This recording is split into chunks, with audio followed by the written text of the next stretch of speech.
the risk part we were talking about, right? See, in risk means the probability that something can go wrong. Fine. And it's a very important thing. There are multiple risks. We all are. Topic is risk. Risk means the probability that something can go wrong, right? Okay. So now in the risk, what we do is that we kind of calculate the probability that what can go wrong.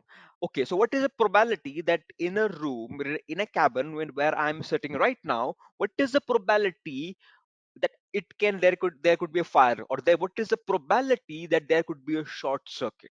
Okay, that is all about risk. In risk we calculate what is the probability that there could be a fire, what is the probability that there could be riots, right, in a particular part of the world, what is the probability that there could be World War III, all these kind of things, right? So when depending upon a scenario you analyze things, okay, to get to a conclusion. In risk what we do, find out what can go wrong, right? The probability part. And there are two ways of finding out the risk, right? So risk can vary, okay? Like it can be 10% that this room or this particular system from which I'm taking the session, its system can completely, uh, operating system could completely corrupt and collapse right now in the session live, right? That's a, I would say, 2 to 3% probability. So it's a 2 to 3% risk. Okay, 95% it's perfect, fine. So risk is still there. In risk what we do is that first of all we understand the risk, fine, and then we put measures to decrease it, fine. If there's a probability that my system is going to be attacked by a ransomware, right? So like what is going to happen is that the probability is that 60% my organization is going to be attacked by a ransomware. Okay, how to decrease that probability, how to decrease that percentage? I install an antivirus, update all the software, make a policy, do not click on a link, install multiple solutions. I decrease the probability that my system is going to be attacked by a ransomware from 60% to 10%. I think it's good. Okay, you just bring the probability from 60 to 10, it's perfect. You do even little bit more hard work, and for a longer period of time you decrease it from 10 to 5%, and I think it's perfect, right? The probability that your system, your laptop, or your mother, your desktop is being attacked by a ransomware, the probability you have dragged from 60 to 5%. You have decreased the risk of your system getting compromised. Okay, the probability that something can go wrong, so we measure the risk mostly in the percentage. So there are two things we have. One is the qualitative risk, two type of risk mostly, right? Qualitative risk, okay, and then another one we have in place is called qualitative risk. In quantitative risk we measure the risk in percentage. This is a server attacked by the virus, how much is the damage? 5%, 10%, this is this. Like that what could do in the qualitative risk assessment. Fine. Okay, like if this is a server, if this is a server you have in place, right, and the cost of the server is, let's say for example, was like $5,000, fine, and a virus attacks this particular thing. Now what is going to happen is that it decrease from $5,000 to decrease to $2,000. Fine, that is what we are measuring it out, that there is a fall from 5,000 to 2,000. Okay, fine, that is called single loss expectancy, which is called, I am going to write it down, SLE, stand for single loss expectancy. The amount that would be lost in a single attack. The cost is $5,000 and there is only one single attack. In one single attack the cost goes from 5,000 to 2,000. That's called SLE. It comes under the qualitative risk assessment. Okay, so in qualitative risk assessment we do calculations in the number, that this was the asset value, and this was a cyber attack, and the cyber attack took 5 times over a period of a year, and this is the actual amount we have left with, and this is right. So you're doing the calculation in between. That's why I've shown this particular person doing the calculation. Okay, that's called quantitative risk assessment. Okay, perfect.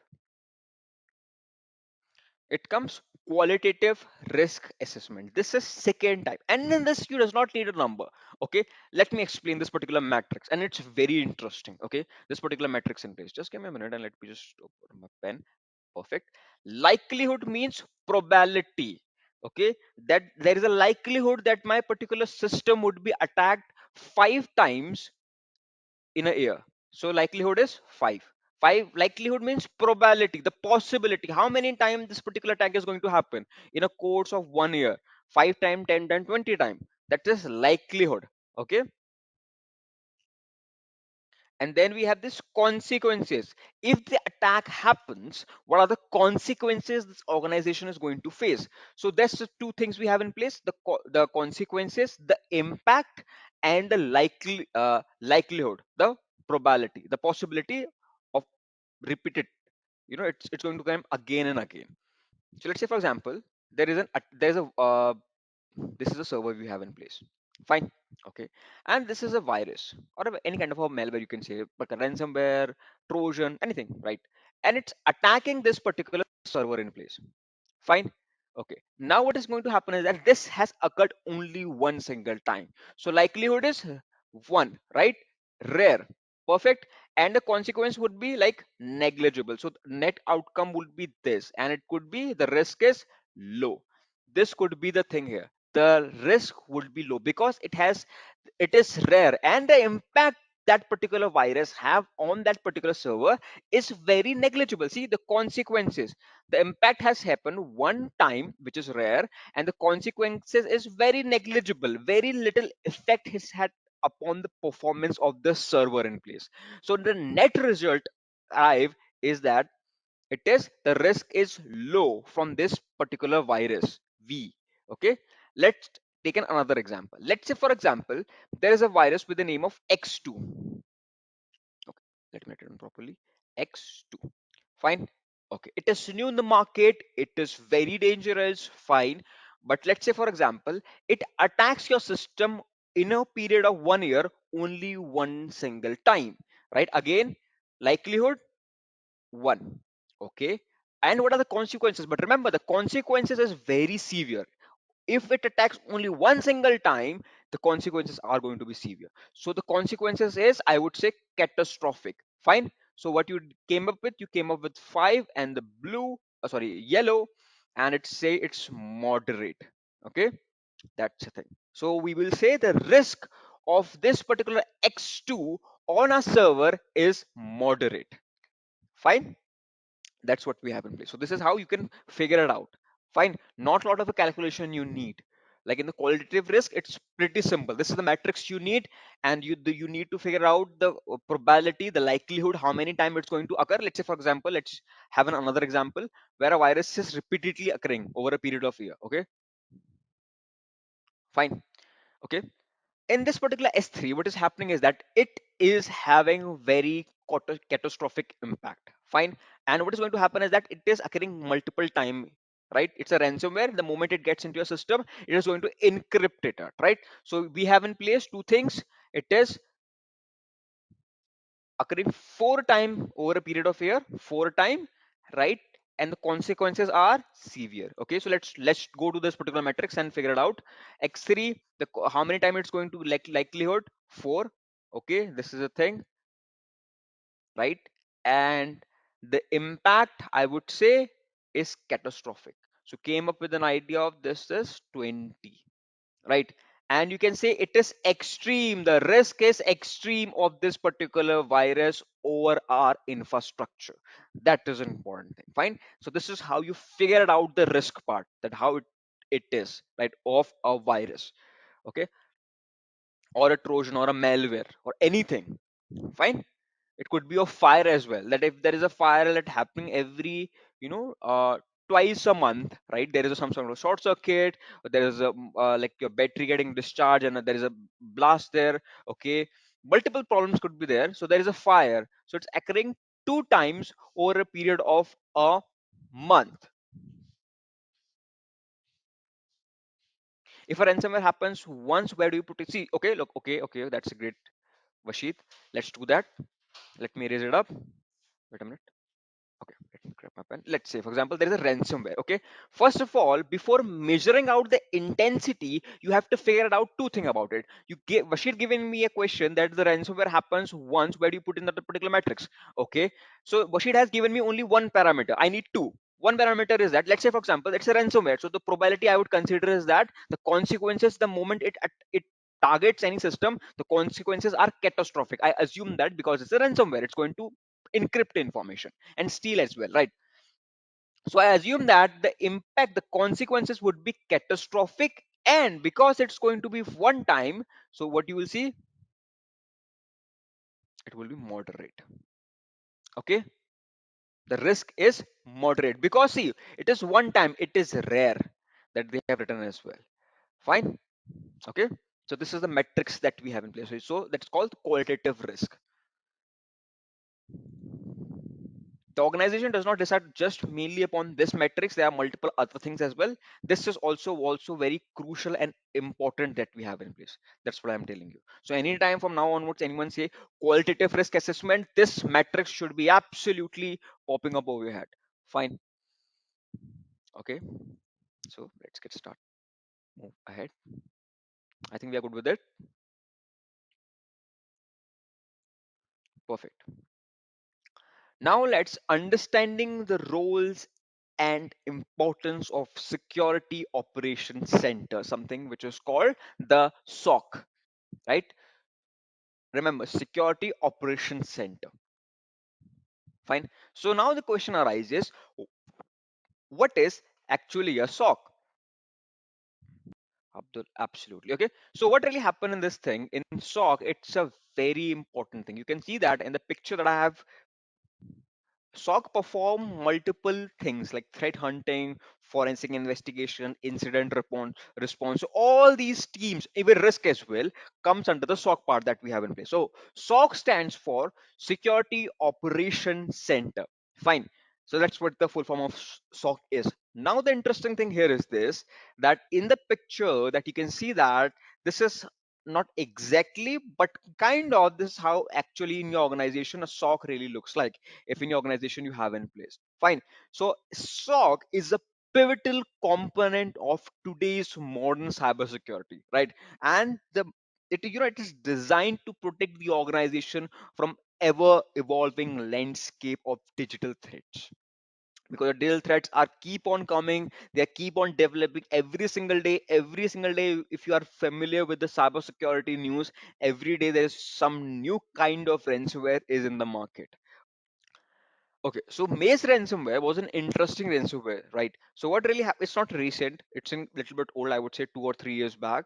But Maze ransomware, right? What it used to do is that it used to, first of all, when your system gets infected with Maze ransomware, it will encrypt your information. But when it's been done side by side, he is going to extract, steal the data and keep it in its cloud. Let's say for example I have like 1 GB of file or folder of my particular you know personal information. Okay, so what this particular Maze ransomware is going to perform is that the Maze ransomware would be stealing the information and keeping a backup in its server. Fine. And at the same time, exactly at the same time, he would be encrypting the particular file or folder as well. Okay, so now I have two situations. I will be provided that next day when I will be opening my system in place, it will be popping up, a kind of a screen would be there, and it will be saying that your system has been compromised, and with this particular gang, like the guardian of guardian of peace or multiple other we have in place, right? Hackers, we have group of hackers we have in place, so there would be a message, and there would be, I have to pay them some sort of a ransom to get that particular file, private pictures of my. Okay, otherwise if I do not fulfill that, I will not be able to access my own files and photo that I have in my laptop, as well as the backup they hold in their particular server would be released to the out, to the dark web, to the internet. Okay, that's why Maze ransomware was such a dangerous thing. Okay, so it does not only encrypt your information but keeps a backup of it and then release it to the rest of the world, right? And the thing is that once over the internet, always over the internet, right? There is no way you are going to delete it back. Fine. So that's the thing. So all these things we handle, the different kind of ever this evolving threats, we handle with something which is called by the name of SOC, right? So even the most sophisticated attacks you can handle by the SOC team. Fine. Okay. So the primary role, I would say, of the SOC team is to provide continuous monitoring, analysis, and response to security incidents, right? So it's full with cybersecurity expert who use a combination of advanced technology, like from human intelligence to like they use threat hunting as well. Fine, they have the forensic people, incidents people, right? That comes all under the SOC part in place. Okay, and these and they help you in your particular respective organization in preventing and protecting you from range of threats. Okay, the threats could be a malware, right? A virus or a worm, a trojan, okay, a rootkit, spyware, right? Or any sort of a phishing attempt, right? Or it could also be doing what apt, it will be protecting your particular organization from something which is called apt. We have in place advanced persistent threat, which yesterday I explained you thoroughly what an apt is and how it dangerous it could be to your respective organization. I give you an example, right, about the apt and what how dangerous it is, and from zero day vulnerabilities also. So that's all of the things, and even more than that, the soc protect you. Okay, and remember that SOC is 24 by 7 operation, right? So it's ensure constant vigilance. That definitely for sure in an organization you would be having a shift, but definitely a SOC would be running 24 by 7. Somewhere, some particular person would be there who would be looking at the monitors and analyzing the traffic, and he would be handling. He will be aware about what is going on in the systems, right? Okay, so it's a 24 by 7 job because the attackers does not care about whether it's a midnight, it's noon, it's morning, nothing else, right? So that's why if you want to protect your organization servers from any kind of a attack, the best thing is that the SOC, the defensive team, should be working 24 by 7. The SOC should be operational 24 by 7. Okay, and they use cutting edge technologies or tools, I would say, like SIEM, security information and event management.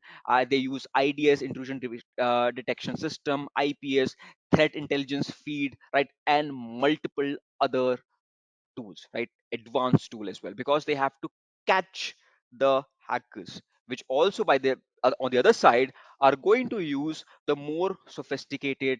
Yeah, that's also there, right? Correct, correct, Gautam, right? So that's also we have in place. So that's the okay. So and also SOCs contribute to compliance and risk management efforts, helping the organization meet regulatory requirement and safeguard the sensitive data. So they also serve as a source of valuable insight and enabling companies to refine their security strategies based on, I would say, historical data and the trends as well, right? Okay, and that's the thing. So SOC is very important thing and important thing in your respective organization. Fine, and definitely for sure there's some sort of a disadvantage that you have for the SOC. Okay, that's also we are going to cover as well. But till now, the importance of the SOC is that it is so crucial. It uses some. It has experts in of the cybersecurity field they hold, right, from defensive from the incident response, that if there is an incident, how to contain the virus, all this kind of thing we have in place. Okay, that's the thing. Now let's talk about the importance of a SOC. Fine. So SOC holds immense importance in today's digital landscape. Fine. The first thing would be said it would be from threat detection and prevention. The first thing I would say, let me just write it down here as well. Okay. So right. So threat detection and prevention. The first thing would be this importance of. So SOC teams are responsible for continuously monitoring an organization network and system, identifying and responding to security incident in real time, right? And they play a vital role in preventing potential breaches, and you can say data theft and services disruption by detecting these bad actors, right? So that's why I said that SOC really help you in achieving, they perform threat detection and prevention. They kind of detects the threat, right? And before it's perform any kind of harm to your respective organization, it's going to contain it, get rid of it, right? So it, in short, it prevents data breach as well in real time. Okay, that's what we have in place. And another thing that another important aspect the SOC teaches is that rapid response. Rapid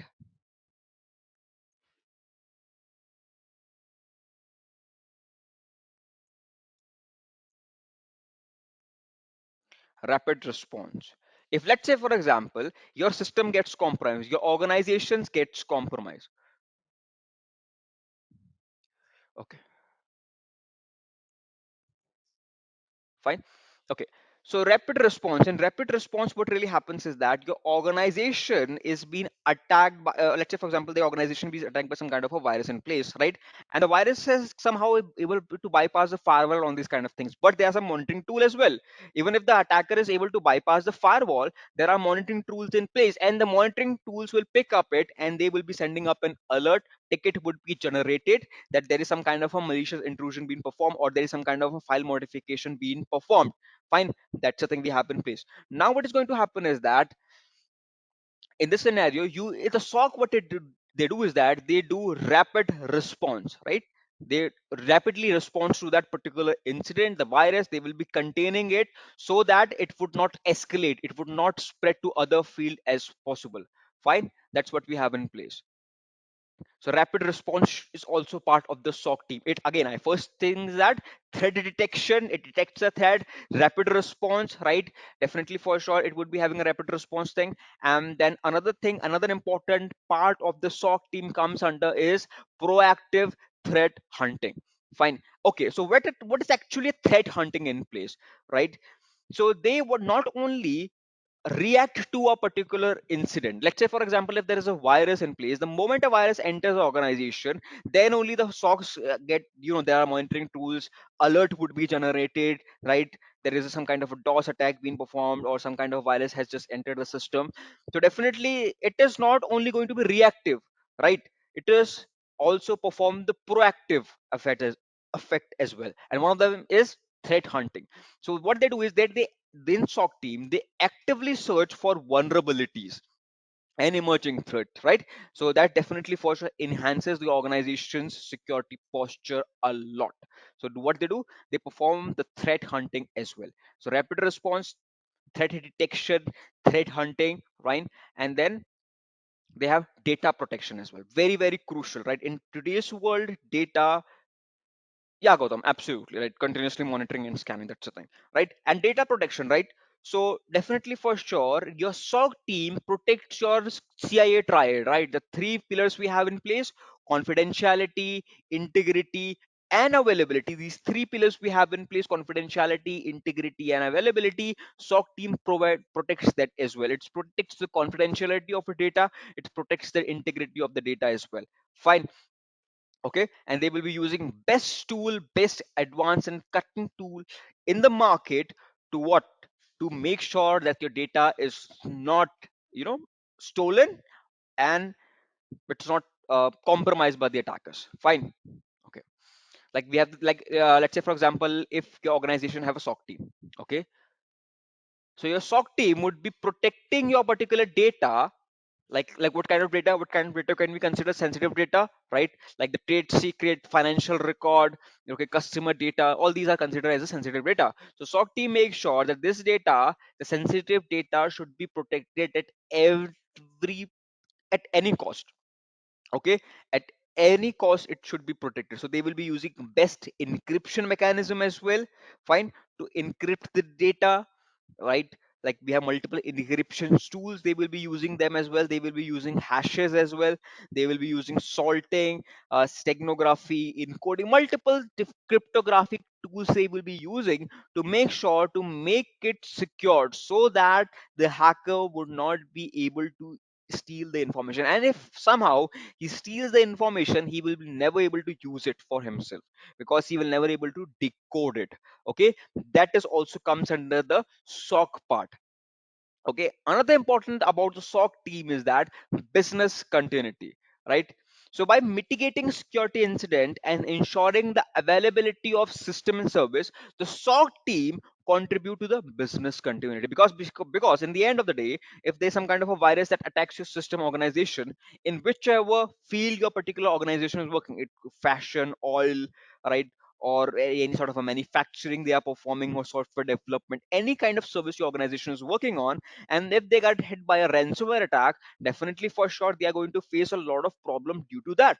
Fine, but the SOC team protects your organization from all these kind of nonsense, right? This ransomware and the virus, and this leads that your organization is would be without any problem continue, they are able to continue their particular business operation, and the organization does not face any kind of a loss, right? So that's why it contributes to the business continuity as well, because it's kind of a shield, right?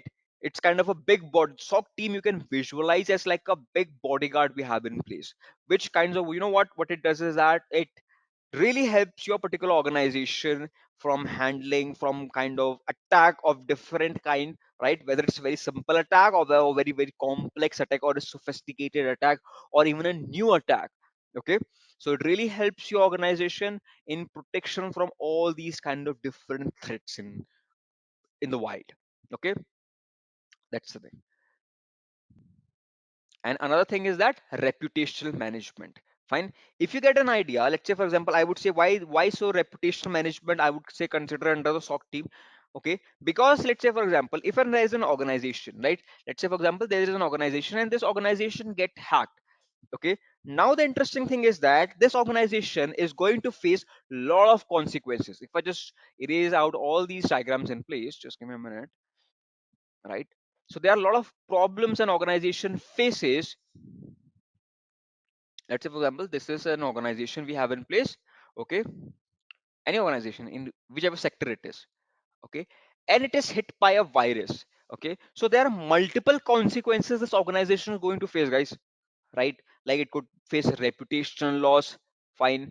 Yeah, absolutely, Gautam. Like the business loss, reputational loss, trust could be there. Fine. That is the face, that's the problem. And definitely for sure it's going to completely shatter the reputation of an organization. There is a very famous organization, I'm not going to take a name of it, which has footprint in making video games. It has footprint in making movies as well. It was recently compromised. Fine. And definitely for sure, next time you want to go to that particular website or to that particular organization and you want to buy something, you will be very much, cautious about it, that was that they were compromised. It means that there was a virus in their system in place. Okay, and now the thing is that what can also happen, and it's a possibility, right? There is something which is called supply chain attack. That's a reality. Okay, this is not a thing that I'm making up. That's a reality, that what can happen is that the attacker can insert the virus in all the components.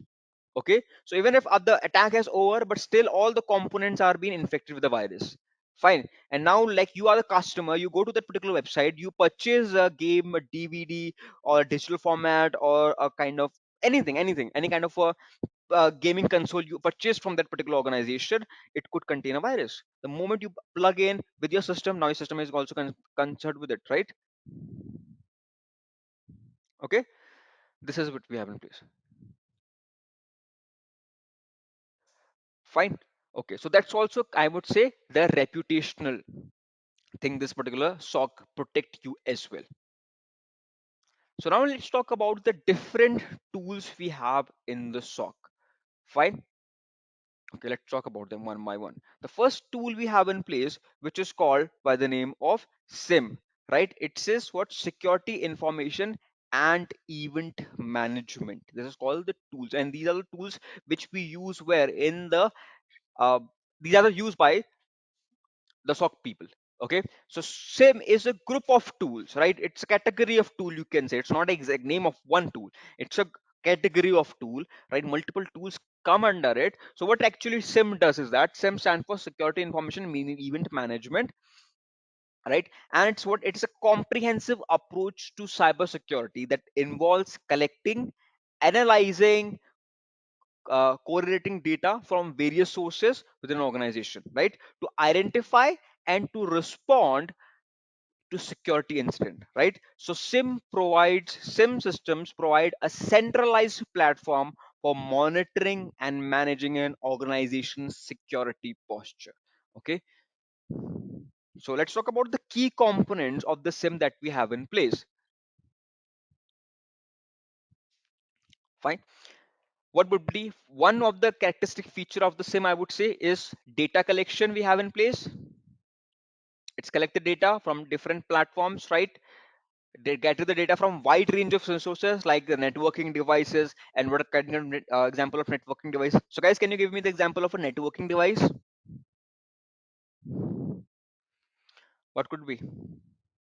Correct. Correct, Amman. Routers, firewall, IDS, IPS, hub, right? Correct. Very good. Okay. So it collects the piece of an information. Very good. Okay. So it collects the piece of an information from different sources. Okay. The SIM solution would be collecting from different sources like networking devices, servers, endpoint, right? And security appliances, right? It collects the data from everywhere, and this data can include like logs, alerts. Logs means registered, right? Logs are created everywhere in your servers, in your computers as well. If let's say, for example, if I say that, uh, okay, why is log, like let's talk about a log for a moment. Logs, right? Okay, logs, what are they? Are the registered you have in place, right? If you have seen a physical registered, I mean, in your life, right? Okay, you see that there are multiple roles we have in place, right? Yeah, absolutely, Gautam, right, correct. So what we have in place, we have different roles. We have record, right? You, if you remember back, way back in my school days, okay, we used to have the attendance registers, right? Okay, that we have, where there would be a name, roll number of the student, then its name, his admission number, and then whether it's present, whether it's absent or on a leave or something like that would be present there. So same thing happens in the logs.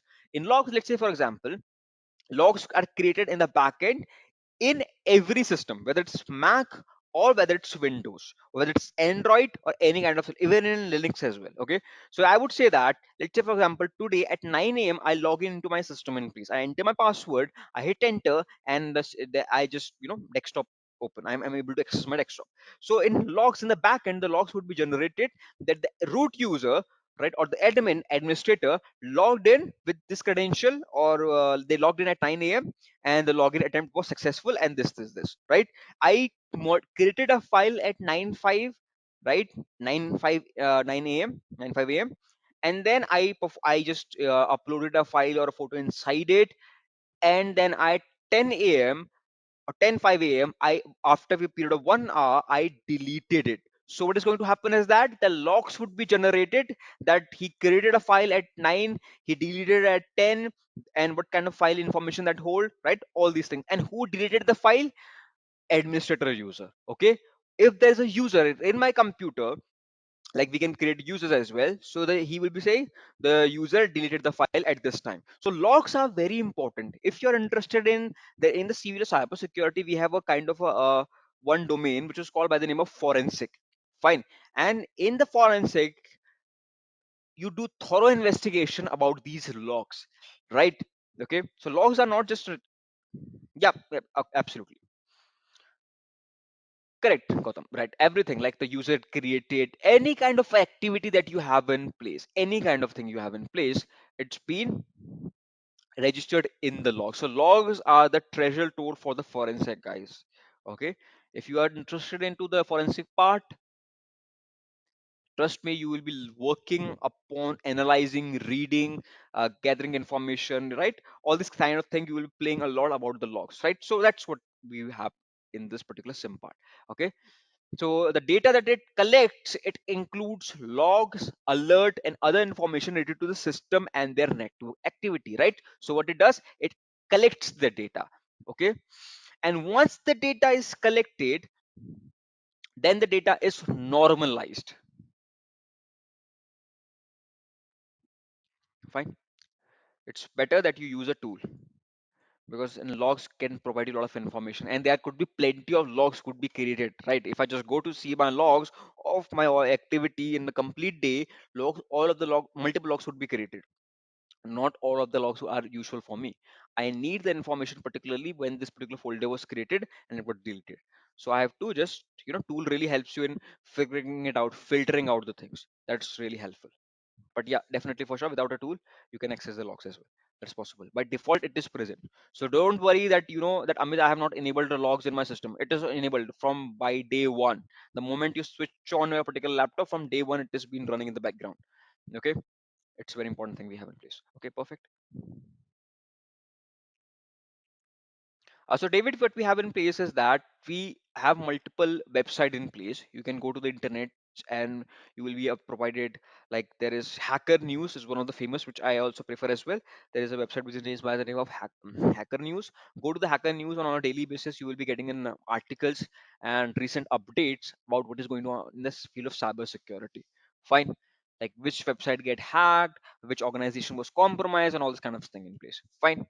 So that's the thing. Okay. So so once the data is normalized, right, it means that it is standardized and organized into a constant format. So now the data is collected from multiple sources. Now it will be normalized, it means it will be standardized, right?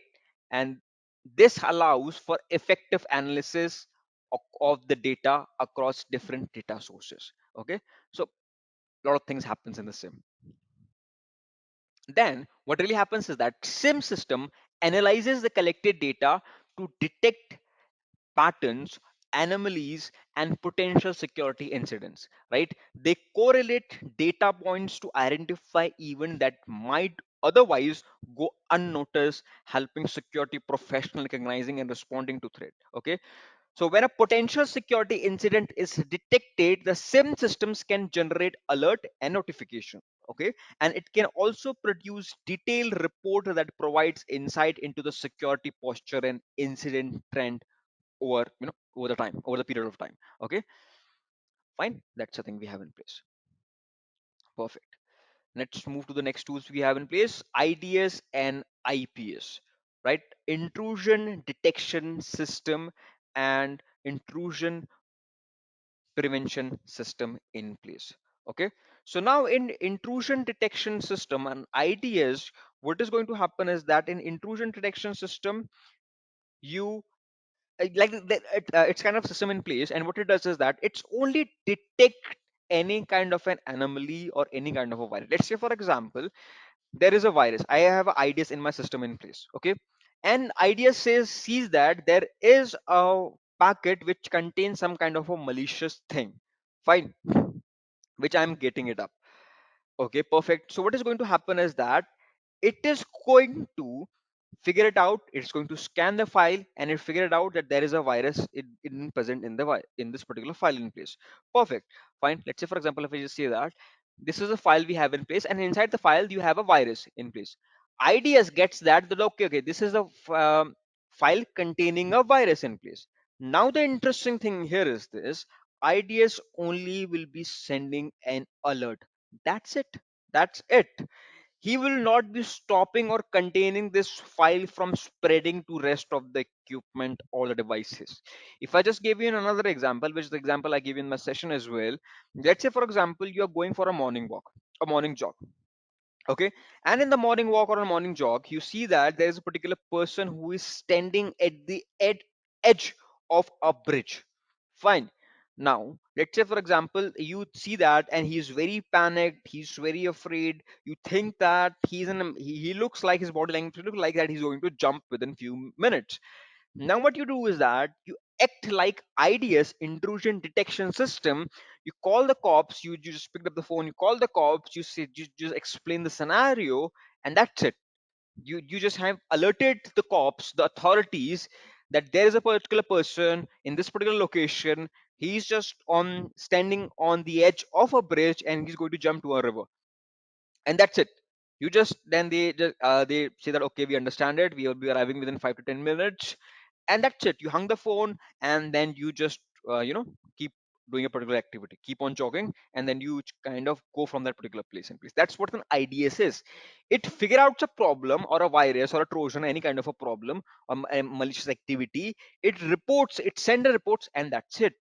It does not do anything else. That's called the IDS, intrusion detection system. It's only detect, nothing else. Right, if you have IDS in your system, let's say for example, and if there's a ransomware, it will detect the ransomware. Okay, it will send an alert, but the thing is that it will not stop the ransomware. Okay, no matter how bad the consequences of the ransomware happen upon your organization, doesn't matter. Fine, that's what called IDS, intrusion detection system in place. Now comes IPS, Intrusion prevention system. This is little bit more smart than the IDS we have in place. Okay, so what is IPS, intrusion prevention system, in place? IPS, what it does is that intrusion prevention system, it not only detects but it also prevent us. If again same example I would like to give you guys, let's say for example again you are going for a walk in place. Okay, again for a morning place. Now let's say for example you see a guy or a human being, right, standing over the edge of a bridge. Fine. And now you are going to act like an IPS, intrusion prevention system, in place.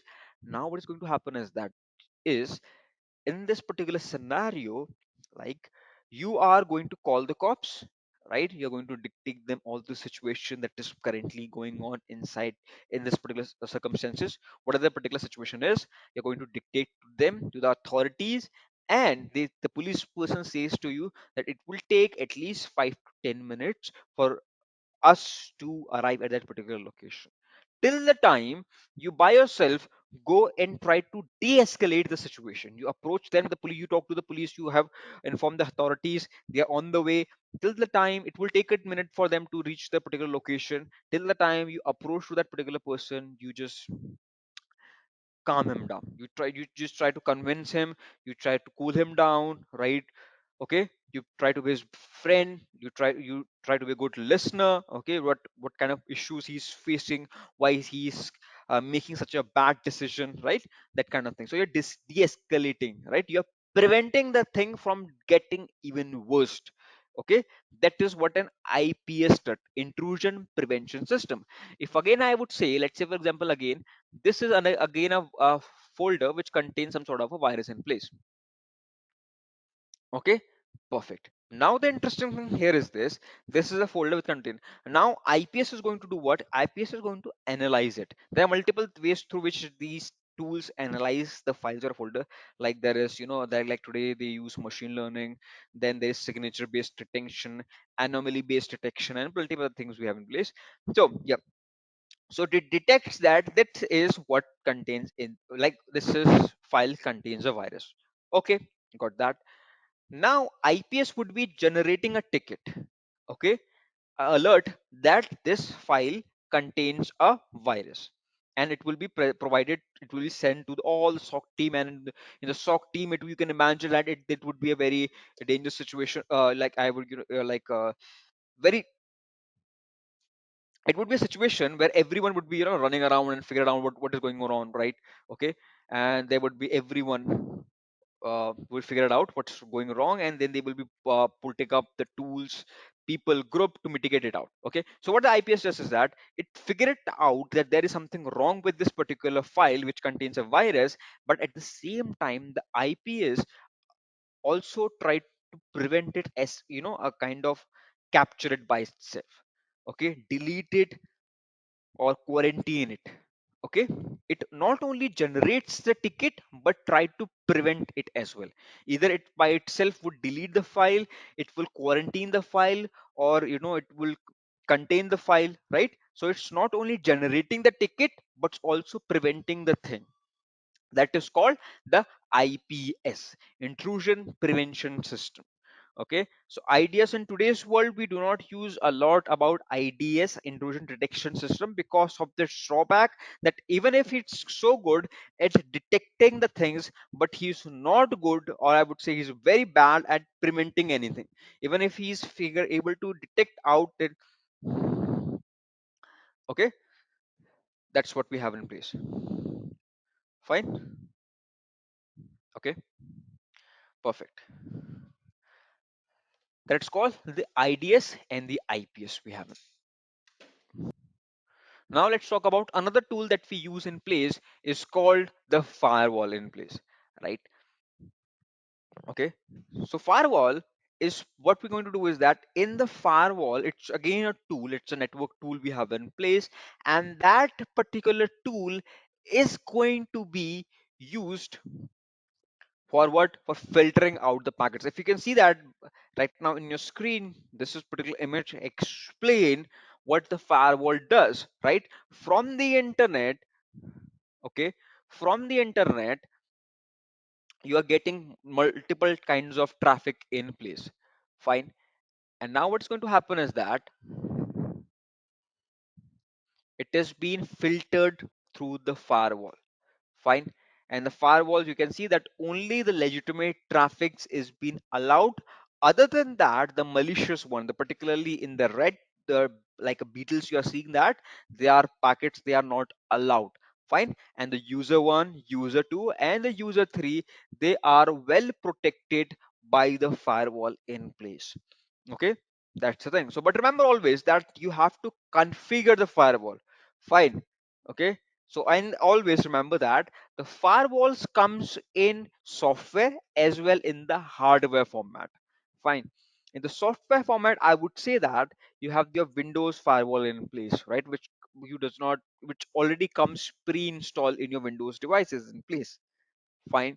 And but you can also go to the market, or do we have different vendors in place. You can bring different firewall devices, physical firewall devices as well. Fine. That's what we have in place. Okay. So this, and also remember that there are multiple type of firewall we have in place. Like there's something which is called by the name of OSI model, right? And it has 7 layers in place. And like some one firewall would be like working in application layer, another would be working in the network layer. All these things we have in place. So different kind of firewall we have in place, right? Okay. And every firewall performs different job. Okay. So that's the thing. So whenever you choose a firewall in your respective organization, you have to look the pro and cons for a firewall. There is no single firewall, there are multiple, and there are multiple vendors as well. Fine. Okay, perfect.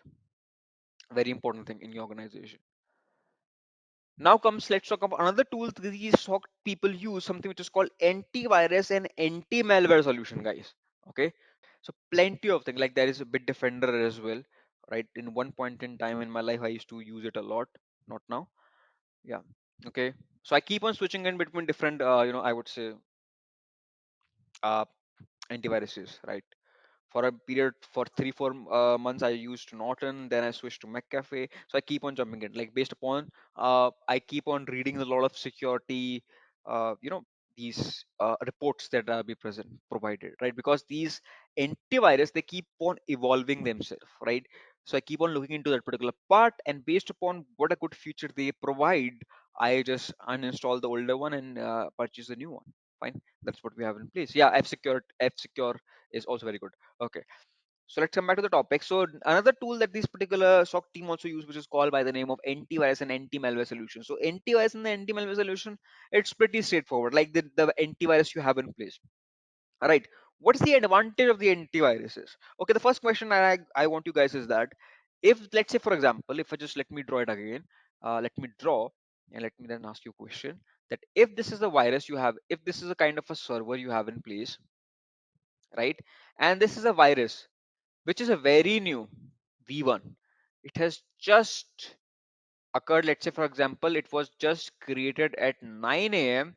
and at 9:05 it has infected your particular system or a server.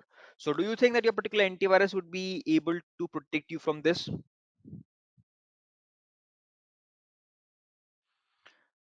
Now we have is vulnerability scanning and management tool.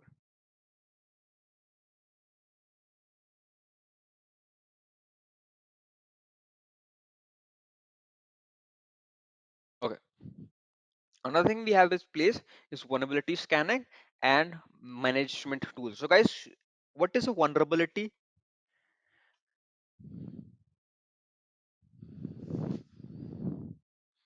Vulnerability is a flaw in your particular application, right? Weakness, loopholes, correct, right?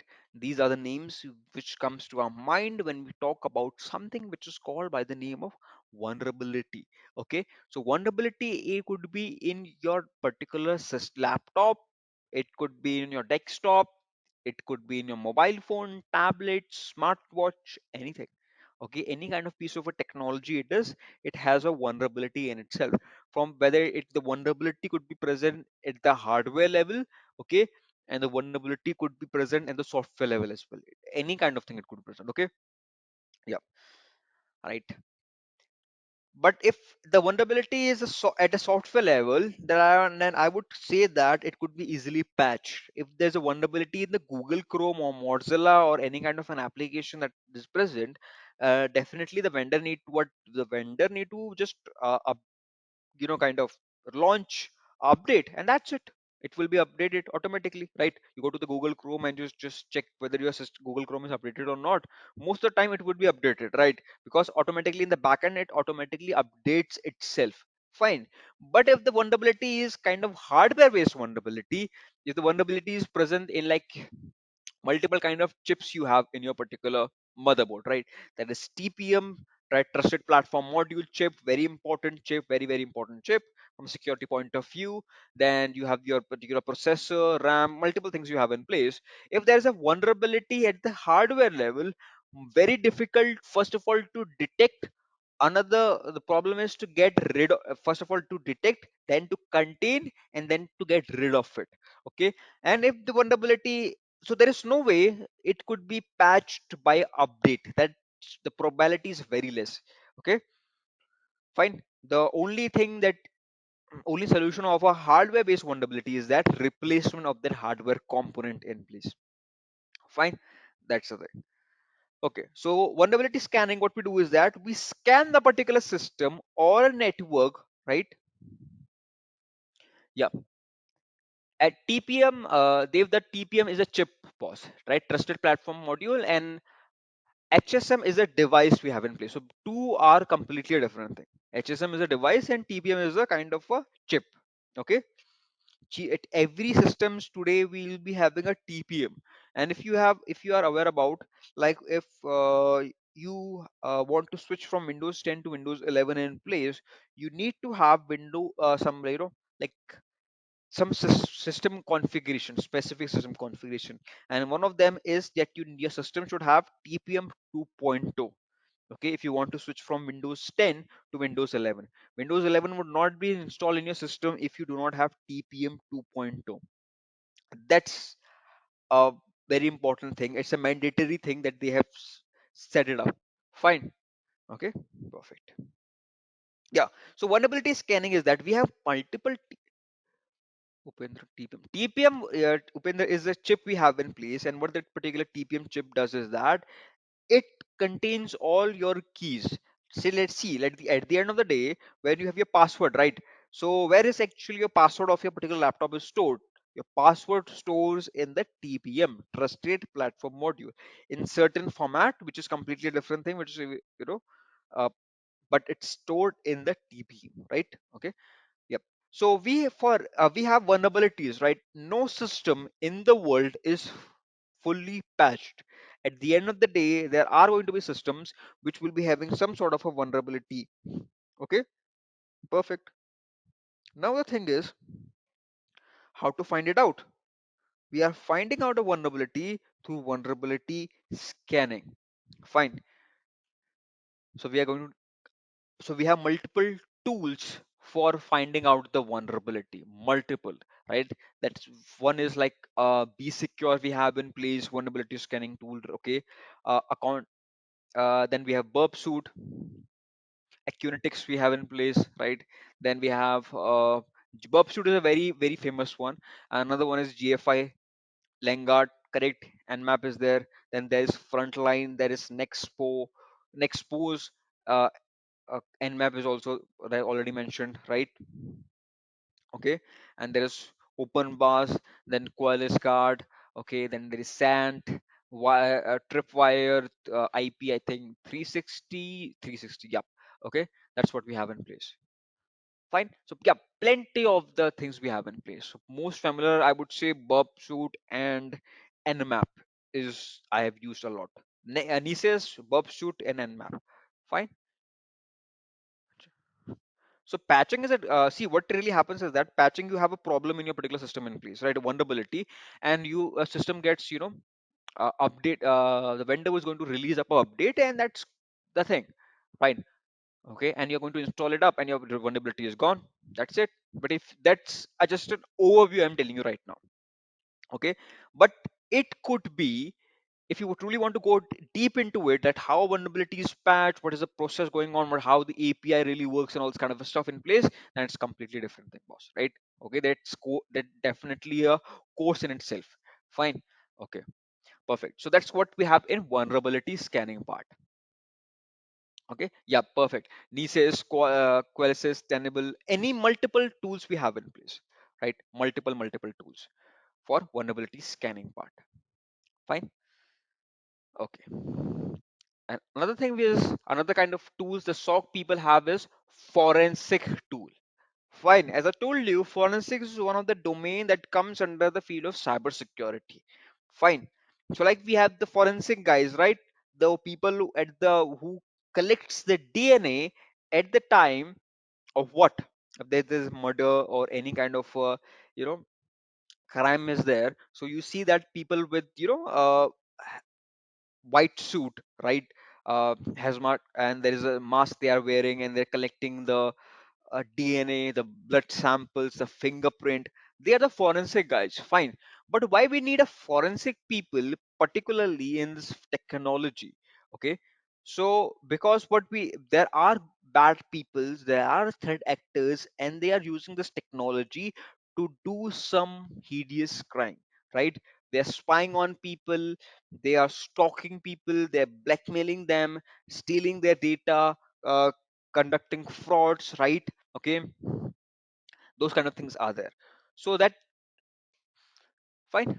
So this particular thing is what a forensic is. Forensic is what they are people who use a technology, the computer network, for doing some bad things.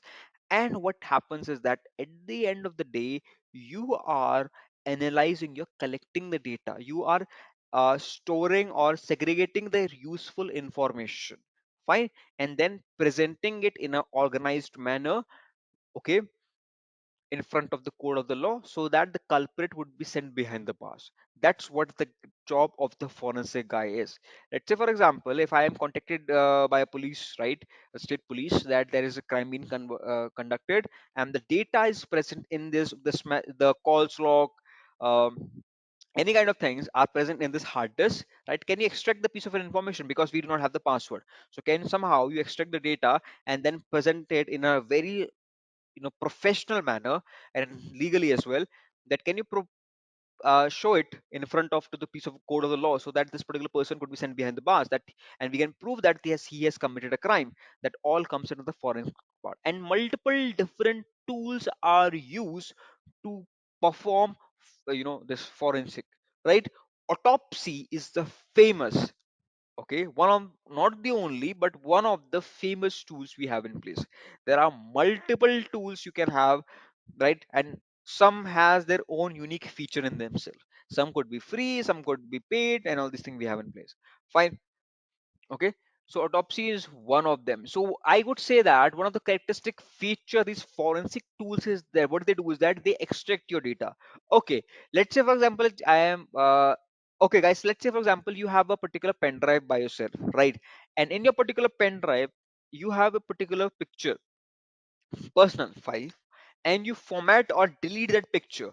Can that particular file be again gained back? Is that possible? That if a picture or a file or folder is present there, right? Correct. Very good that you are all are aware about it. Okay, yes, absolutely. Remember that whenever there is any kind of a storage medium, whether it's a hard disk, internal or external, correct, Aman, very good, the data never gets deleted. Okay, okay, so thing is that if there is any kind of a storage media you have in place, correct, you have to overwrite it. So you internal, external, you have your pen drive, your any kind of storage media you have in place, always remember that the data never gets deleted. No matter you format it, you delete it, it's never get deleted, right? Okay, that's the thing. So there are two ways you can do. First of all is that completely shatter or break down that particular device, right? That's one way. Or another one is to overwrite the data. Okay, multiple time, you just go to the internet, and there you will see multiple tools present, fine, for this overwriting the data and completely getting rid of the old data. Okay, so that no retrieval can be possible. Recently, I think 3 or 4 months back, I just sold my HDD hard disk of 1 TB, okay, over the internet. Fine, but previously when I was using it for more than 1.5 year, I was holding some personal files and folders, tools, and all these things, my notes as well, in that particular hard disk. I does not want any particular third party person or any other person to have an access to that. So what I did is that I just gone through and purchased a tool, and I just completely use a tool to get rid of every file or a folder present in that particular hard disk of 1 TB. It took me a complete day for sure, but definitely the end result is that no one can now and take out any sort of an information from the particular hard disk. So always remember, whenever you're selling out, exchanging a mobile phone or your laptop or your PC in place, remember that you should not, don't think that I have completely formatted my phone and now it's secure, no one can able to extract my file or a folder. That's not possible. That, trust me, there are plenty of tools free of course, without uh, any second thought. People would be definitely for sure extracting information, pictures particularly, okay, and then sending and selling it over the internet. Remember, so definitely deep clean it, go through the internet, see these these tools which overwrites the data, and you will see plenty of them even free of cost. You do not need to pay a single penny for that. It will take a minute, definitely for sure. It depends upon the amount of storage you have in place. If it's 1 TB, definitely for sure. In my case it was HDD. It took at least a complete day, but at the end it was worth it, right? Because now no data can be retrieved from it, the data is lost. The software, what it does is that it completely fills up the hard disk with zero, it overwrites with zero zero. So no data can be retrieved back, right? That's the best part.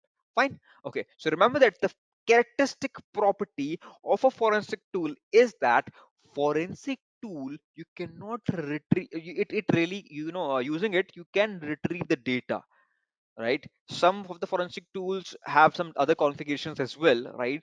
But the characteristic feature across the bar, whether it's free or that it's paid, the best characteristic feature of the forensic tool is that it really helps you in extracting the data. Okay, remember it out. So remember, when the data is present in your device, when you format it or delete it, it's never deleted. Okay, you, if you want to truly get rid of it, either shatter your device into multiple pieces or fill it, or we have multiple tools in the market which what they will do is that they will fill up your particular device with 0 and 0 1 0 1 0 1 with the garbage data, and then clean your particular this hard disk. So at the end it's brand new. Okay, no data then can retrieve back, because I've seen most of the people who are not familiar with these kind of thing. Okay, now let's talk about another tool, another type of tools we have in place, which is called encryption and data prevention tools. So what is encryption and the data prevention tool does is that, like for example, the forensic tool, if you go back to the forensic tool part in the autopsy, this what it does is that it helps you in extracting the particular data from your hard disk, from your pen drive, right, from whether any kind of thing, any storage device. It really helps you in extracting it. It perform multiple tasks, but one of the crucial is extraction of the data, right? Okay, but when it comes to this thing, encryption, loss prevention tools, these set of tools, these tools which comes under the encryption and data loss prevention tools, what they do is that they encrypt your piece of an information. As the name by itself says, it perform the encryption. Okay, fine. So can anyone tell me about any kind of a software which encrypts your data? Has anyone heard about BitLocker, provided by the Microsoft?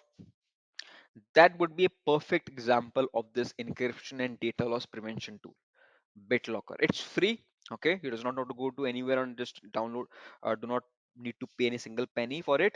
But yes, definitely for sure, the version of your operating system should be, you know, supporting it. Okay, that's also thing. So you should be very aware about it, right? Okay, yeah, man, you can say that as well. Yep, correct. Okay, right. Okay.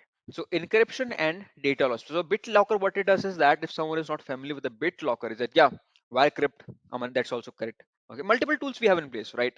Some are free, like open source. Some you have to pay for them.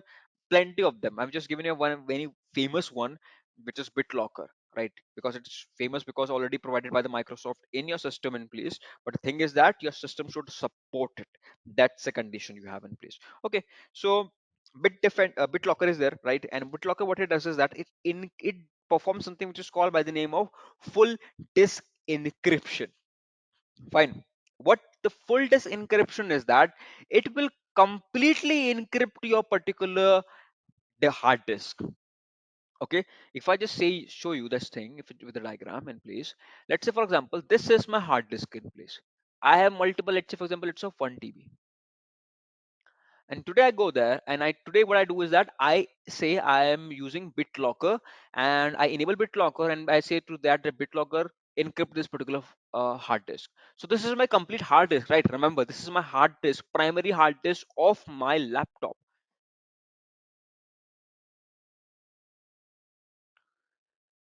Okay. So what is going to happen is that this is a particular thing. So I'm using BitLocker and now BitLocker would be encrypting this complete hard drive or hard disk, right? Whether it's HDD or SSD, no matter what. But what the BitLocker would be doing is that it will be completely encrypting it up. Okay, perfect, fine. So it is encrypted. It is going to take a time. I would say that okay for a minute or a two, because 1 TB of encryption, it's going definitely for sure going to take a time. But what is going to happen is that after it has performed it, and then the system would be rebooting it once again, and then you have to give there would be a blue screen and then you have to give up the password for this particular bit defender that you have set BitLocker that you have already set up previously.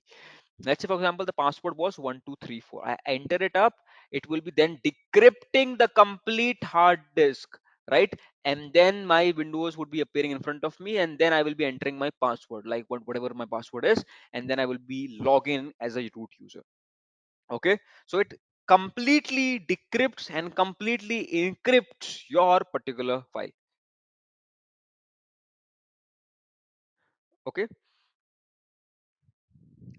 fine, that's what we have in place. So that's called BitLocker, right? And multiple tools, not just BitLocker. You can just go over the internet, there are plenty of open source present, fine. Okay, but very sure about it that this code, this password of BitLocker 1234, which you have to enter every single day when your system is being reboot or starting up, right, booting it up, or it's been restarting anything. Okay, you should be very cautious about that. If you forget the password of this BitLocker, there is no way you are ever going to get it back. There is no way you will never able to extract the data from your hard disk. Remember that. Okay, there is no crack for that. If like for example I can say that if like we have Windows password, right? 1 2 3 abcd, whatever it is, Windows password we have in place. Most of the time people really forgets the Windows password. There are multiple tools, multiple techniques in place through which you can bypass that particular password authentication, and that's it. But remember, there is no way of bypassing or extracting the data of BitLocker. If you forget the if you have enabled BitLocker and you forget the code, you are in serious trouble. Your hard disk is absolutely worthless now.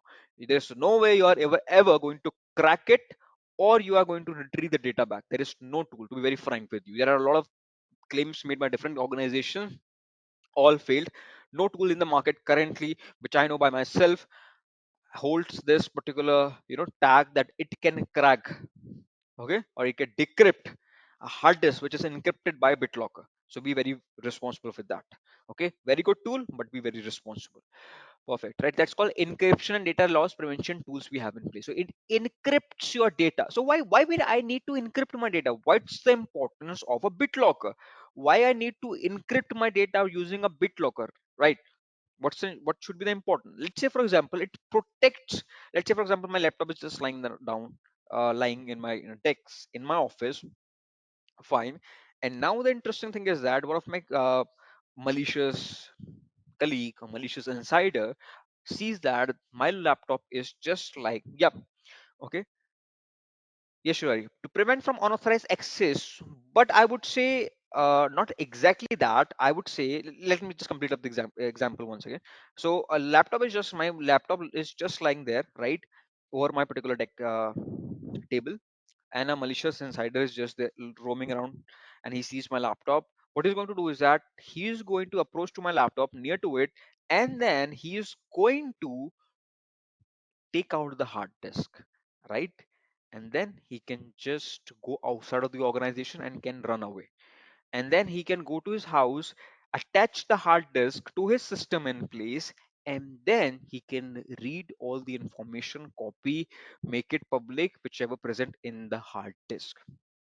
Fine, that is a problem. So I want to protect the device in that form, in the hard disk form, and when the data is in a resting state, which is called data at rest, whether it's HDD or SSD, I want to protect it when the data is in the hard disk, right? So when I use BitLocker completely locks up, encrypts every bit of information present inside the 1 TB of the hard disk, right? And then let's say, for example, again someone's take out my hard disk and put it in its own system in place to analyze what kind of information that I have in my hard disk. He will not be able to. He will be welcomed with a prompt that put the code of the BitLocker, and if he do not have the keys for the BitLocker, he cannot access it up. Fine, that's called full disk encryption. It completely encrypts your device, so even if your hard disk is stolen by someone, so definitely he cannot read the information, he cannot access it, he cannot modify it, he cannot steal it. Okay, that kind of things in place. And nowadays also as well, if you go by phone and see in your mobile setting as well, in my case I have seen that, uh, you will see the option of encryption, and I click into it, it's automatically by default selected full encryption. It means that my full system, my full mobile phone is encrypted, right? So the moment I put up my fingerprint, it's decrypted instantly, right?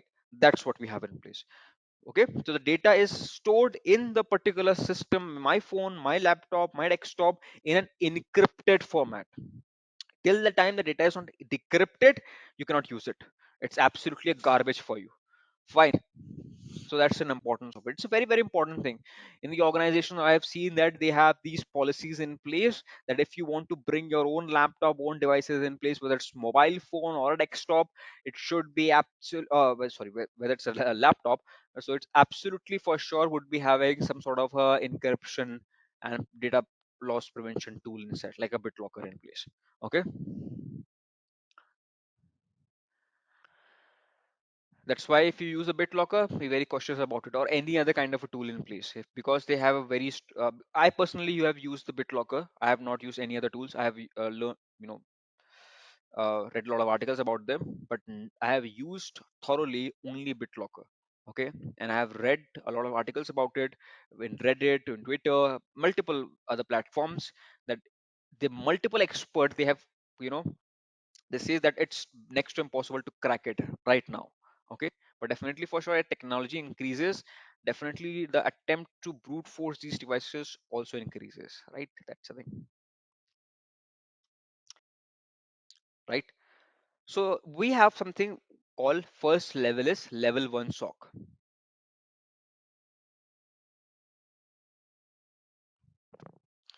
Level 1 SOC, right? In level 1, right, they are typically small and often cater to small organization or business with, limited resources. So they may be, internal team with few security analysts, right? The level 1 SOC focus on security monitoring and incident detection. They primarily handles common, I would say, low complexity, security incident, not much advanced, because level 1 SOC means very small SOC, right? They are not meant for handling lot much more complicated things in place. It's very small in place. Fine, that's one.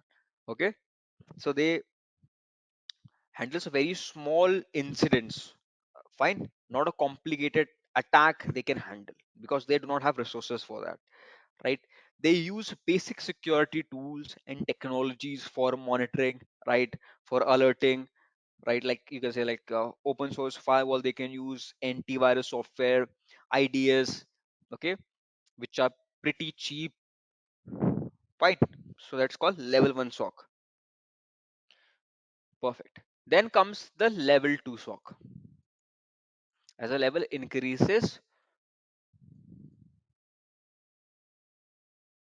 so does the power to handle these different threat actors also increases. So in level 2 SOC, what really happens is that they are large and more resource compared to the level 1, right?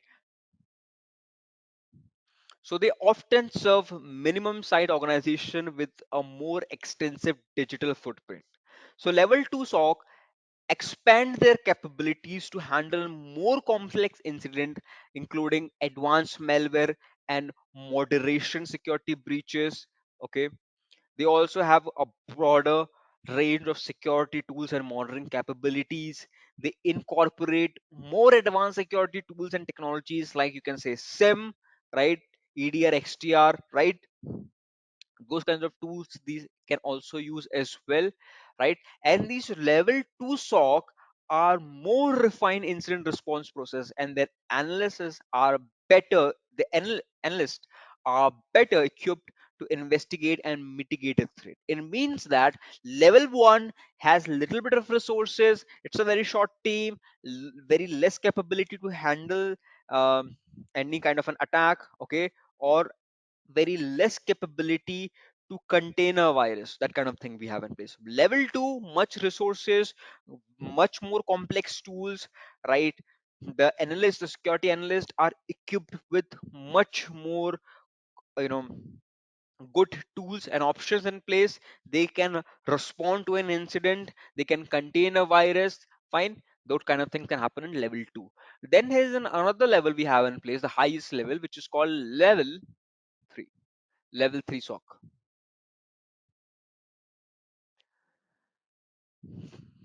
Okay, so in level 3 SOC, it is mostly in the enterprise level, right? Serving large organization with extensive digital infrastructure and high security need.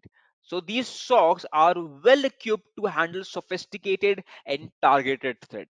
They are capable of, you can say, conducting in-depth threat analysis, threat hunting, and proactive security measure. Okay, and this level 3 SOCs deploy the most advanced security technology and analytics, including machine learning or and you can say artificial intelligence as well, right? So they integrate various security solution and have the ability to create a custom rule and analytics. And when it comes to the incident response in level 3 SOC is highly sophisticated, involving thorough forensic investigation, coordinated incident containment, and remediation. So they have tool. It mean in short means they have low budget, low cost. The quality of the tool is very low. High budget, they because they have much more resources, so they can respond back. They could do a lot of forensic. They can purchase some complex tool, all right, and they have more resources, more impact, more deep analysis they can do. They can malware analysis they can perform. They can perform forensic, right? So that's the thing we have in place. So different, and definitely for sure because they have more resources, they are used mostly by the big corporate giants in place. Fine, so these are the three level we have in the SOC: level 1, level 2, and level 3 in place. Now let's talk about the disadvantage of the SOC. Till now, guys, we have talked a lot about why the SOC is so important, what's why so it's so crucial, what's advantage we have in place when we are using a SOC, right? But then now let's talk about the disadvantage of a SOC, right? What are the problems we have with the SOC? Fine, even if so it's so good, but definitely there is a negative side as well. The first and a very important negative side for a SOC is cost. Fine, the cost. So setting up and maintaining a course could be a pretty expensive. Not just setting it up, but maintaining it up is pretty expensive, and it requires a significant investment in technology, persons, and then you have to train those individuals as well, right? Okay. And small and medium organization, I would say, they will find it very challenging to allocate all those resources and set up a good SOC, or SOC of at least level 2 or level 3. Okay, that's what we have in place. Fine. Okay, then comes the complexity. In complexity, another thing is that the complexity, let me write it down here as well, that comes to the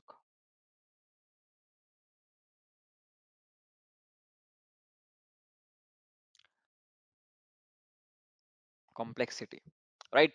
So managing a SOC can be a complex due to the constantly evolving threat landscape and the need to stay up to date with the new security technology and techniques.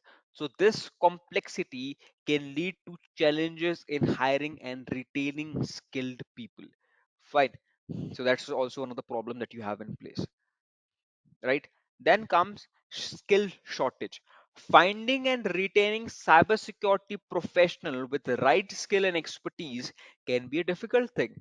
Fine. So the demand of talented security analyst and incident response often outpace the supply, leading to a talent shortage. So in short, what it means is that there is a huge shortage right now in the market for this people for the SOC team, right? That we have in place. So,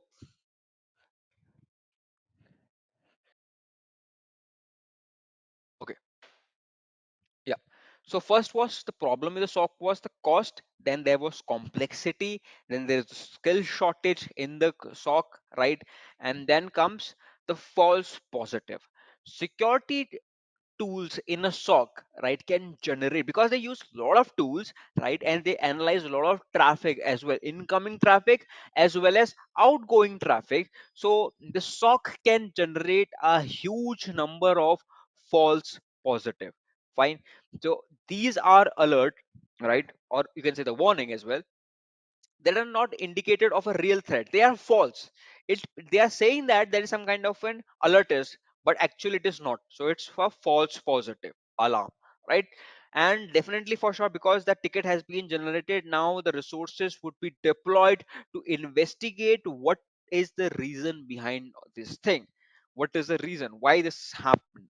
Okay, and the complete team would be completely finding out. They will be analyzing the file. It would going to take a time. It is never the analysis of a file or a folder, it is not a matter of a second or a minute. It's going to take at least more than a minute, right? Okay, I would say if the size of the file is very big and you're doing a very deep analysis, it's going to take more than 30 minutes or more than even 1 hour as well. So definitely for sure, think about it, that there are ticket being generated, that there is a suspicious file, a malicious file which has been uploaded to your particular database in place. You capture that particular file and then you analyze it. Now the system, it is going to take at least 20 to 30 minutes for you to analyze it, for the software to figure it out and all these things. At least it will take 30 to 40 minutes for figure it out. Perfect. Now what really happen is this: after 30-40 minutes you get to know that the it contains no virus. That is absolutely waste of your time and the resources, right, of you as well as of your organization. That is the problem we face in the SOC as well.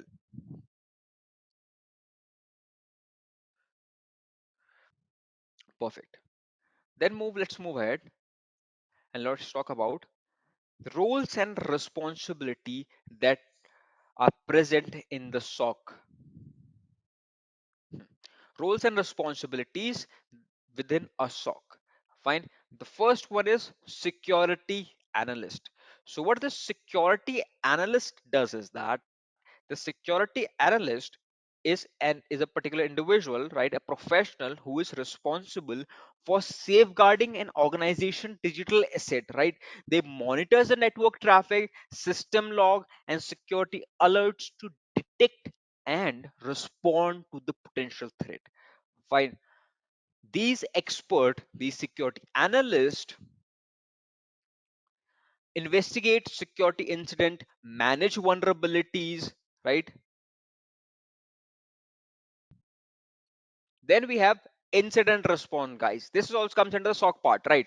So incident response is those individual, they are this particular incident responder, right? The incident respond is what is this particular person we have in place which is going to respond to your incident. Incident means something gone wrong. There is a virus attack, there is an incident that is also considered as an incident.